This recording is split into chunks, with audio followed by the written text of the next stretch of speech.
Congress party जिंदाबाद जिंदाबाद, कमलनाथ जी जिंदाबाद जिंदाबाद। तो भाइयों बहनों याद रखिए, 60 पन्ना विधानसभा क्षेत्र से भरत मिलन पांडे भैया को जिताना है। चुनावानुसार हाथ के पंजे के सामने वाला बटन दबाकर भारी मतों से विजयी बनाना है। तो भाइयों बहनों याद रखिए, आप सभी का चुनावानुसार है हाथ का पंजा, हाथ का पंजा, हाथ का पंजा। डरते नहीं है, पिछड़ते नहीं है, हक से लड़ जाते हैं। डरते नहीं है, पिछड़ते नहीं है, हक से लड़ जाते हैं। हमारे भरत मिलन भैया जनता के लिए लड़ जाते हैं। हमारे भरत मिलन भैया जनता के लिए लड़ जाते हैं। डरते नहीं है, पिछड़ते नहीं है, हक से लड़ जाते हैं। डरते नहीं है, पिछड़ते नहीं है, हक से लड़ जाते हैं। हमारे भरत मिलन भैया जनता के लिए लड़ जाते हैं। हमारे भरत मिलन भैया जनता के लिए लड़ जाते हैं। भाइयों बहनों याद रखिए, 60 पन्ना विधानसभा क्षेत्र से भरत मिलन पांडे भैया को जिताना है। चुनावानुसार हाथ के पंजे के सामने वाला बटन दबाकर भारी मतों से विजयी बनाना है। तो भाइयों बहनों याद रखिए, आप सभी का चुनावानुसार है हाथ का पंजा, हाथ का पंजा, हाथ का पंजा। सत्य नहीं छोड़ेंगे, दिलों को दिल से जोड़ेंगे। सत्ता का घमंड जिनको, उनका वहम तोड़ेंगे। सत्य नहीं छोड़ेंगे, दिलों को दिल से जोड़ेंगे।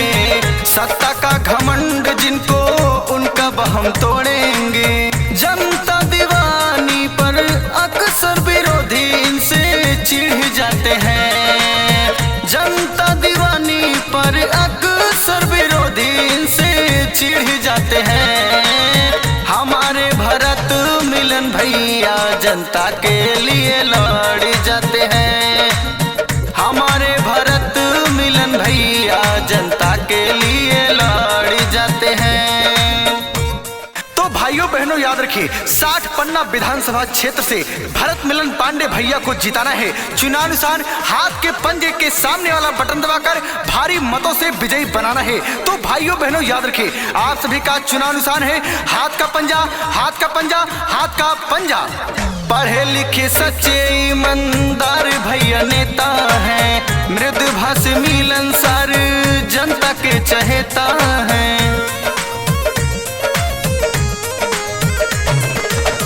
पढ़े लिखे सच्चे ईमानदार भैया नेता हैं। मृदुभाषी मिलनसार जनता के चहेता हैं। गरीब दुखियों के जाके भैया गले मिल जाते हैं। हो गरीब दुखियों के जाके गले भैया उनसे मिल जाते हैं। हमारे भरत मिलन भैया जनता के लिए लड़ जाते हैं।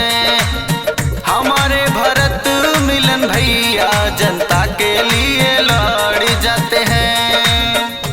तो भाइयों बहनों याद रखिए, 60 पन्ना विधानसभा क्षेत्र से भरत मिलन पांडे भैया को जिताना है। चुनावानुसार हाथ के पंजे के सामने वाला बटन दबाकर भारी मतों से विजयी बनाना है। तो भाइयों बहनों याद रखिए, आप सभी का चुनावानुसार है हाथ का पंजा, हाथ का पंजा, हाथ का पंजा।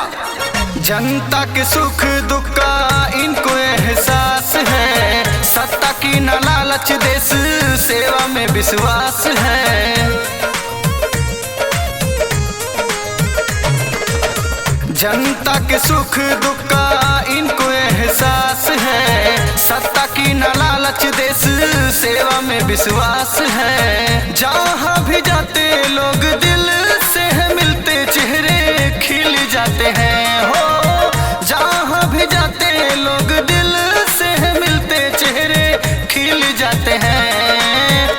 हमारे भरत मिलन भैया जनता के लिए लड़ जाते हैं। हमारे भरत मिलन भैया जनता के लिए लड़ जाते हैं। डरते नहीं है, पिछड़ते नहीं है, हक से लड़ जाते हैं। हारते नहीं है, पिछड़ते नहीं है, हक से लड़ जाते हैं। हमारे भरत मिलन भैया जनता के लिए लड़ जाते हैं। हमारे भरत मिलन भैया जनता के लिए लड़ जाते हैं। हमारे भरत मिलन भैया जनता के लिए